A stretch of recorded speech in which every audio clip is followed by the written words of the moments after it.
So, you're writing a sitcom. That's a half-hour comedy like Friends, Brooklyn Nine-Nine or Fawlty Towers. And you're trying to get your head around stuff that you've read in books about writing. There's something called character development. How do I do that in a sitcom? Easy. Don't do it. Trust me, I've been writing sitcoms for the BBC for the last 20 years. Your characters do not develop. Not in a sitcom. Your characters stay the same. Because they have the same fundamental desire week after week. They want to be loved or needed or respected or proved right, or they want order to their lives or excitement, or they yearn for freedom, or they want to be safe, or they want peace. Whatever it is, that's it. That's what they want, and that's what they will always want. But what about their hero's journey, I hear you cry?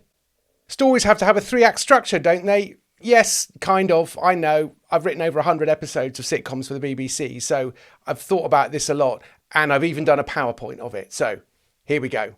The hero, he or she, hears the call to adventure, refuses it, finds a mentor, something happens, they accept the call, leave home and go into the woods, where there are lions and tigers and bears, oh my, trials, temptations and ordeals, leading to a dark night of the soul. The hero essentially dies to their old self and is reborn, permanently transformed for the experience and ready to face the final battle in order to return home.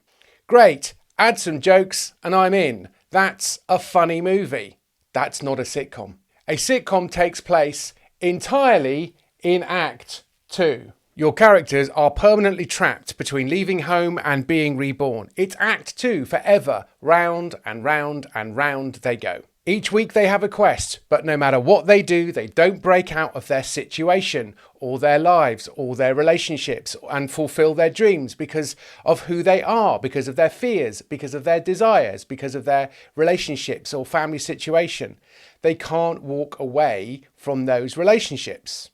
They're trapped in a sitcom. That's a sitcom. There's no character development. So stop trying to develop your character in a sitcom. And if that seems a bit unrealistic or contrived to you, I would say this. Sitcoms are more true to life than movies. We are living in a sitcom because people don't change. They don't leave home and go on big quests and come back different people. You hope they'll be different, but they're not. They go on holiday and come back exactly the same, except slightly sunburnt with some undrinkable form of alcohol.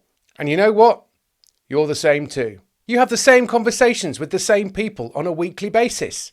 That's a sitcom. If you want to think about this more, you should listen to the very first episode of my new podcast called The Stand-Up Theologian. That's me, I'm the stand-up theologian. And I'm talking to Nate Morgan Locke, who's a reformed mythologist. He's convinced me that that's a thing.